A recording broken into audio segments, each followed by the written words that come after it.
สบายดีวันนี้กับพาครอบครัวกับหมู่ครูพากันมาบริจาคเงินซอยซ่อมแปลงวัดไทยอยู่เวียมิงตันนอร์ทแคโรไลนากับคันสมากับวัดไทยวัดลาวให้เราพากันสร้างมาก็ได้30 กว่าปีแล้ววัดนี้ก็ได้แล้วก็มีเฮอริเคนเข้ามามื้อนี้มาบ่เห็นครูบาสงสัยเพิ่นสิค้าอยู่เมืองไทยอยู่สงสัยจะกลับมาอเมริกาบ่ได้เถอะญาติเพิ่นติดอยู่เมืองไทยเพิ่นพอสายการบินปิดเด้โอเคเอาพอกันย่างเข้าไปในวัดบ่มีคนเลยสงสัยอาจารย์ยังค้าอยู่เมืองไทยอยู่นี่นะ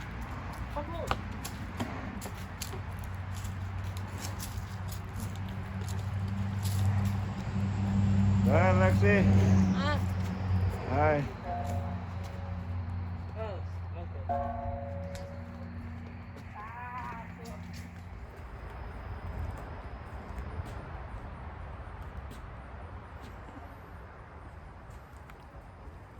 Đây là khu làng kha vật.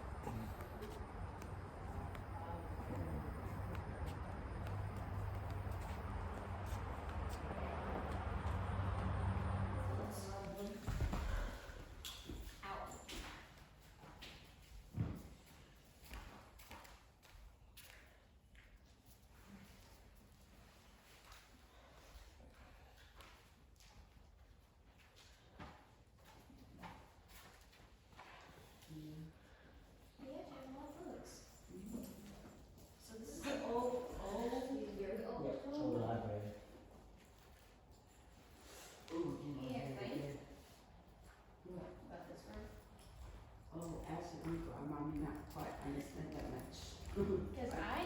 never went here. Oh, God, I didn't like that. นี่ก็เข้ามาอีกห้องนึงอีก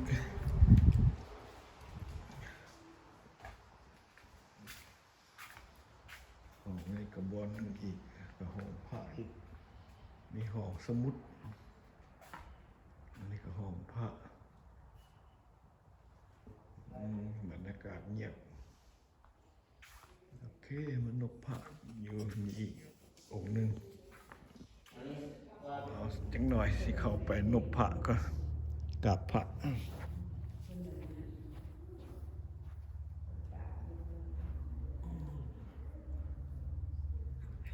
คนมีของดีให้กับใครเนี่ยจิตใจนึกเพิ่น ว่าเขามาเที่ยวนึงหากมีบุญวาสนาเห็นไปใกล้ๆกันนี่แหละถึงเลขมีกันซื้อบ้านมีใกล้ๆนี่ ก็เล่น มา ค สาน ธุ อยู่ เลยปกปักรักษาลูกเต้าให้อยู่ดีมีแห้งปราศจากโรคภัยไข้เจ็บหมู่เพื่อนทั้งหลายใกล้ๆเลยกับบัวให้ ตะกี้เติมหนึ่ง ผมเจ็บผมไข้ไม่ได้ผมไข้ ผมก่อน ผมเจ็บไม่ได้ผมไข้ไม่ได้เด้อสาธุสาธุด้วยสาธุอย่างนี้ So this picture the one whoever comes and The diamond. We always do. Next time they should invest in the plastic like ours. Like our diamond. Oh, It'll last a long, long time. but they don't. But they can't do it. Just leave it like that. Well, let's look over here.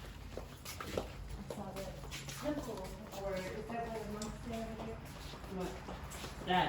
one over there. no, that's for like the little house with the what's that? The people die. This stuff looks like an antique. Yeah, it's old. It's been a long time. ย่างมาเลาะเบิ่งอ้อมวัด The water's getting rotten, Yeah, but it's still standing for some reason. yeah. นั่นมันกุฏิเพิ่น Is that a house? Yeah, for the monk to live over there. Well, Yeah, that one's new. so that means they could throw something over there. Yeah, the monk he live. The old one, the small one, maybe too old. So the fit. นี่แหละคือบร Oh รยากาศ Jesus, fire scare me. That spider actually scared me. That Yeah, not scared spider. no, the spider actually scared me. First I thought it was another insect. อันนี้เพิ่นเฮ็ดทางยางอ้อมวัดทั้งลุ่มนี่ก็จะเป็นอ่า ถ้าฝนตกมันก็จะเป็นสว่ำแล้วเป็นหนองน้ำอันนั้นก็เป็นแม่น้ำเฮอริเคนมากับน้ำท่วมหมดแถวนี้นี่คือบรรยากาศของ Yeah, you meant this part that Bumi they got kon. trapped. Yeah, Daddy come cut the grass in here too, but long time ago. First where it got strapped. Yeah, Daddy come here long time ago. Now Daddy don't have time. So I'm gonna just scrap it. Yeah, before Daddy have time come here. Now don't have no more time. Just no.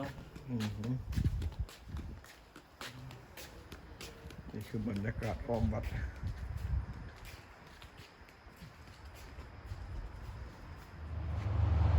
นี่สภาพวัด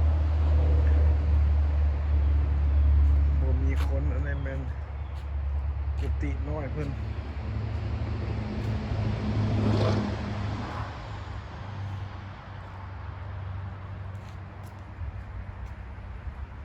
นี่คือตุสลาจะมาจะพาขึ้นไปยางบนทางขึ้น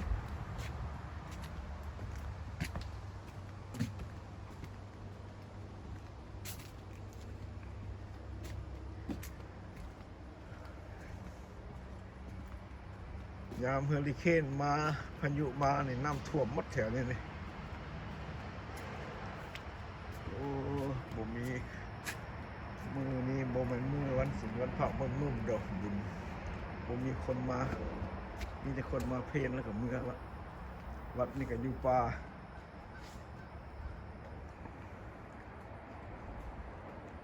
เพิ่นเทียบขั้นใดยางอ้อมเลย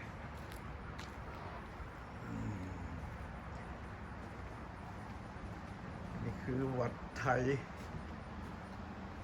ครูบาเพิ่นเป็นคนมุกดาหาร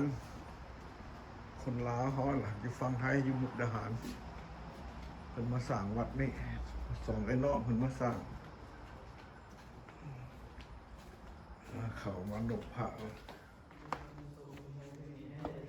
นี่พระ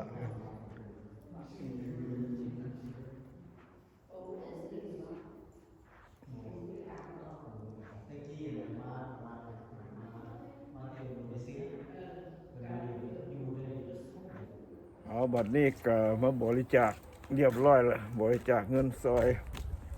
บุรมัตซ่อมแปลงวัดบริจาคเรียบร้อยแล้วจะได้พากันกลับบ้านละมาบริจาคเงินซอยวัดไทยอยู่เวลมิงตันยินรัฐนอร์ทแคโรไลนาเดี๋ยวนี้ก็จะกลับแล้วโอเคกลับบ้านแล้วอันนี้พวกบรรดาผู้หญิงอันนี้เจมี่ She stepped something in her sandal. อันนี้ลูกสาวกับเมีย ลูกสาวกับแม่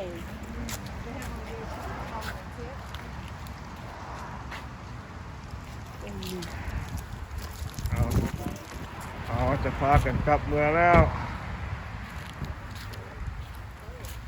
เอาพอกันเอาไป I feel comfortable